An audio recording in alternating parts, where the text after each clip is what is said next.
My grandfather stood up at my brother's engagement dinner and said in front of 30 people, "I'm so proud of how far Noelle has come, especially since I've been contributing $2,000 a month to her since she turned 18.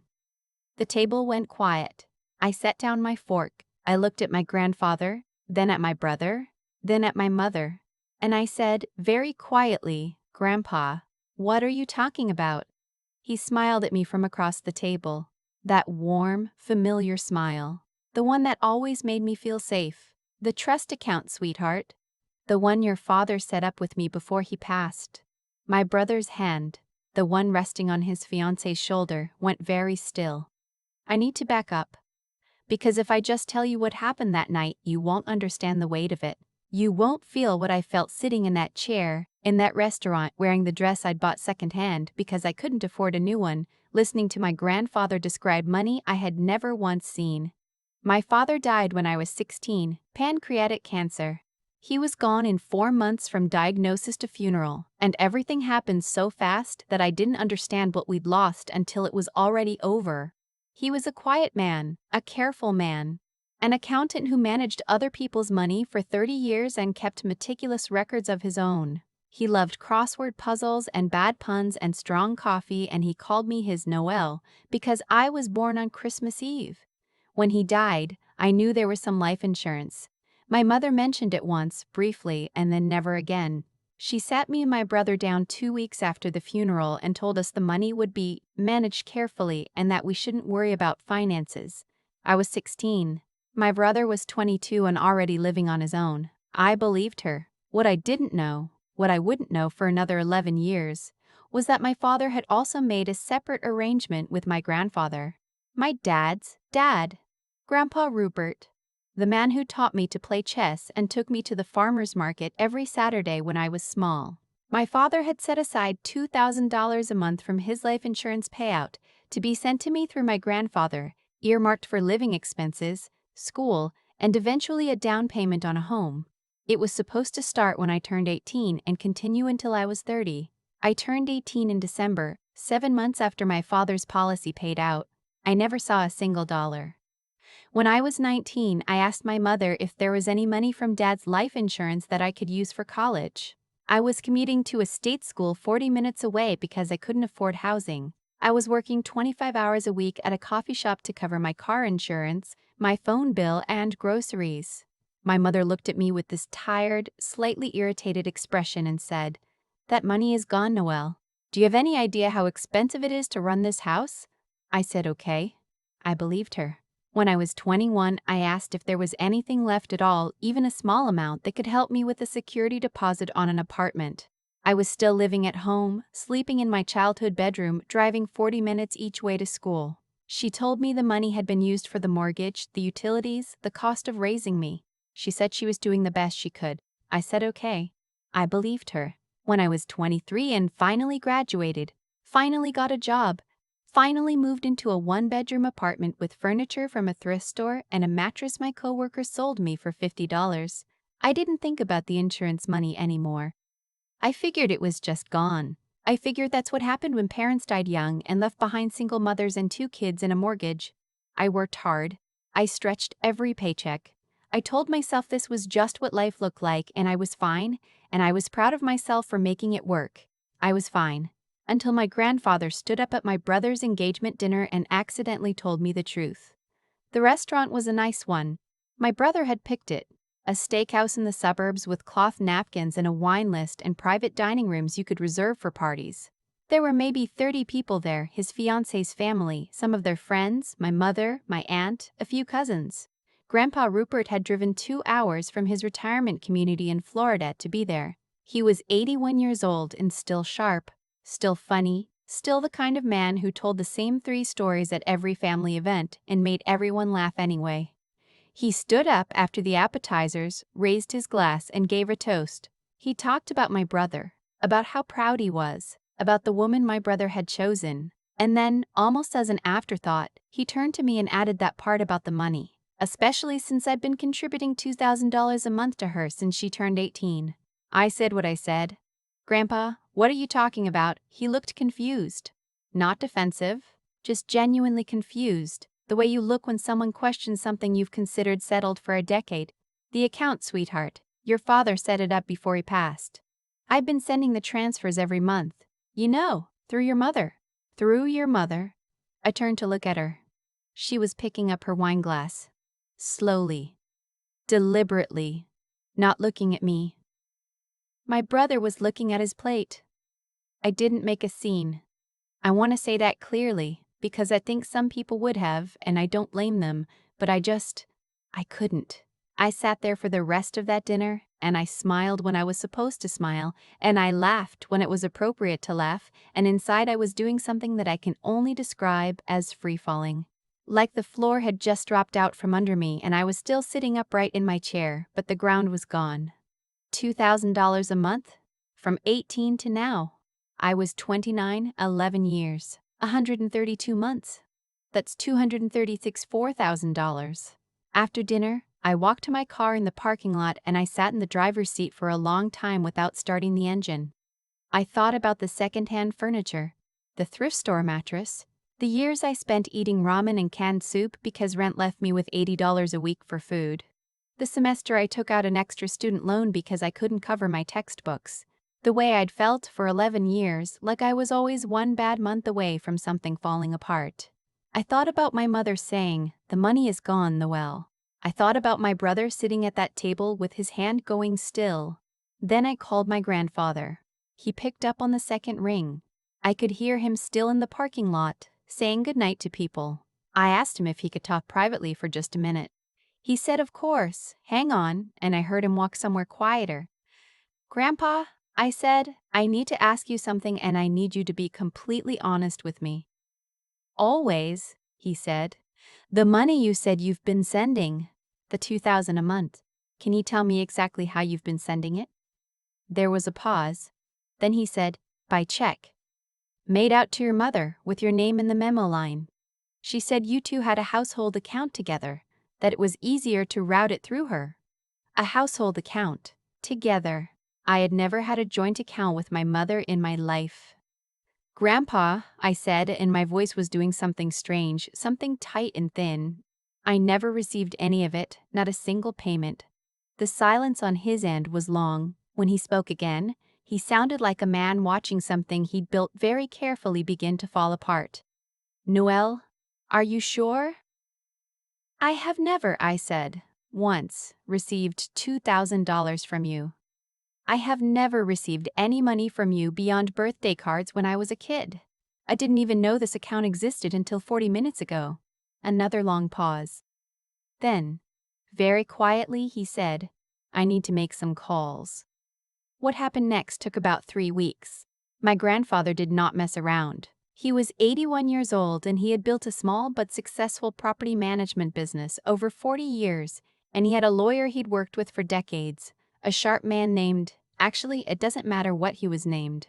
What matters is that within 72 hours, my grandfather's lawyer had sent a formal letter to my mother requesting documentation of the account where the funds had been deposited. My mother called me before the letter even arrived. She'd gotten a heads up from my brother, apparently. "Noelle," she said, "I can explain." "Okay," I said. "Go ahead." She explained that when I turned 18, the checks had started coming and she had, yes, deposited them into her own account, but only because she needed to keep the house running, because there were bills, because she was a single mother, because I was still living at home, so technically the money was going to my benefit anyway. "I moved out at 23, I said. Well, by then it had become part of our household budget and I didn't know how to. "I moved out 6 years ago, I said. "You've been cashing checks with my name in the memo line for 6 years after I moved out." She started crying. I recognized the crying. It was the same crying she used whenever any conversation went somewhere she didn't want it to go. It was effective when I was younger. I would feel guilty and back down and apologize. I was 30 years old now, and I had been eating ramen while she deposited $2,000 checks every month, and the crying didn't work anymore. "Mom," I said, "I'm not going to discuss this with you. My grandfather's lawyer is handling it." I hung up. My brother called next. He was calmer, more strategic. He started with how this was a family matter and didn't need to involve lawyers, which told me everything about how he thought this would go. Then he moved to how our mother had been struggling, how hard it had been for her to raise us alone, how I should have some compassion. Then he got to the actual point, which was that this could ruin her. And did I really want to do that to our mother? I asked him one question. Did you know? He went quiet. Did you know? I said again, that Grandpa was sending money every month, that there was a trust arrangement Dad had set up.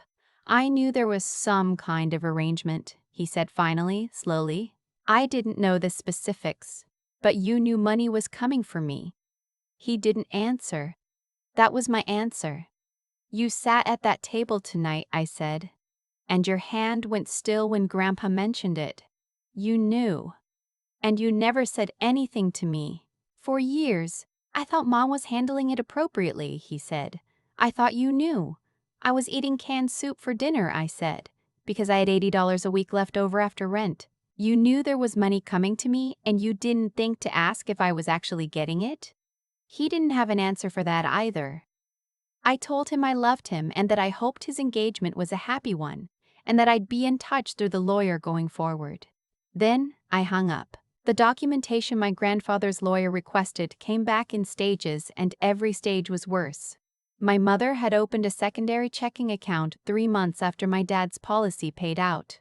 The account was in her name only. Every check my grandfather sent, made out to her with my name in the memo line, had been deposited into that account. The deposits were consistent and documented going back 11 years. The withdrawals told a story: a home renovation in my junior year of high school, a new car the year I turned 20, a 2-week vacation to Europe the year I graduated college, regular transfers to a personal savings account, monthly spending on things I did not recognize and had never benefited from.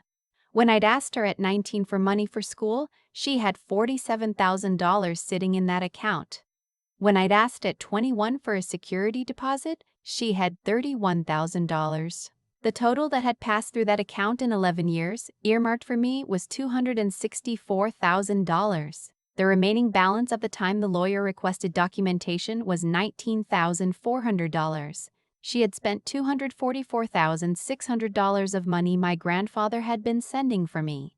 My grandfather was devastated in a way I hadn't expected. I think he had carried this in his mind as a thing he was doing right. The one concrete way he could honor his son's memory and make sure his granddaughter was okay. He'd written those checks faithfully every single month for 11 years. He thought I was okay. He thought I knew. The look on his face in that parking lot, even through the phone, even just in his voice, I will carry that with me for a long time. He came to see me the following weekend. He drove the 2 hours back up from his retirement community, and he sat across from me at my kitchen table in my small apartment with the secondhand furniture, and he looked around at how I'd been living, and he didn't say much for a while. Then he said, "I'm so sorry, Noelle. I should have called you directly. I should have asked. I should never have let 11 years go by without making sure you actually had what was yours." I told him it wasn't his fault. I meant it. He told me he was going to make it right. I want to be honest about what the legal process actually looked like, because I think people imagine these things are dramatic and swift, and they're mostly not.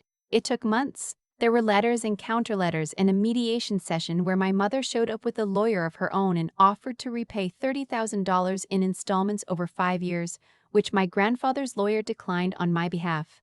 There were long phone calls with my own attorney, who I found through a friend and who turned out to be exactly what I needed: calm, clear, and completely unmoved by my mother's subsequent crying or my brother's subsequent crying or my brother's subsequent appeals to family unity. In the end, a civil judgment was entered. My mother was ordered to repay the full amount misappropriated with interest, which came out to just under $300,000. She didn't have it. Her house, the house I grew up in, the one she'd renovated with my grandfather's money, was sold. Her car was sold. She moved into an apartment in a part of town I didn't recognize. My brother helped her, which is his right and his choice, and I didn't say anything about it. I didn't go to the mediation session seeking to ruin her. I want to be clear about that too.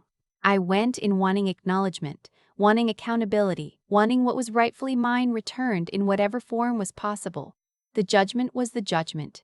I didn't set it. I didn't control it. I just stopped excusing what she'd done. My grandfather added me directly to his estate planning after everything was settled. He also set up a new account in my name only, with no intermediaries, and made an additional contribution that I told him wasn't necessary and that he made anyway. He's 81 and still sharp and still tells the same 3 stories at every family gathering, and I drove down to his retirement community to spend Thanksgiving with him this past year. And we played chess and he beat me and we both pretended he hadn't. I'm not in contact with my mother right now. That might change. It might not. I've had a lot of time to sit with the fact that she looked me in the eye when I was 19 and told me the money was gone. I had so many hard years that didn't have to be hard. I was proud of how I'd managed on my own, and it turns out I was managing on my own because something had been taken from me. Those two things can both be true at the same time. I can be proud of myself and also grieve what was stolen, and it's taken me a while to hold both of them without one canceling out the other. I'm still in the same apartment. I bought some new furniture. The mattress situation has been addressed. I have a savings account with actual money in it, which at 30 years old still feels like something I have to check twice to believe. My father would have been 59 this year. He was careful and quiet, and he loved me enough to make a plan for me before he died. He made sure there would be something there for me. It just took 11 years and a toast at an engagement dinner for me to find out. I don't think about the what-ifs too much anymore. What would have been different? What I could have done with $2,000 a month at 18. Who I might have become with that particular kind of security underneath me. I think about it sometimes, late at night, but I try not to live there. What I know is this: my grandfather wrote those checks every single month for 11 years because my father asked him to, because my father loved me. And somewhere in those $264,000 worth of checks, in the careful handwriting my grandfather still uses because he never trusted computers for anything important, my father was trying to take care of me from the other side of his absence. That part wasn't stolen. That part got through.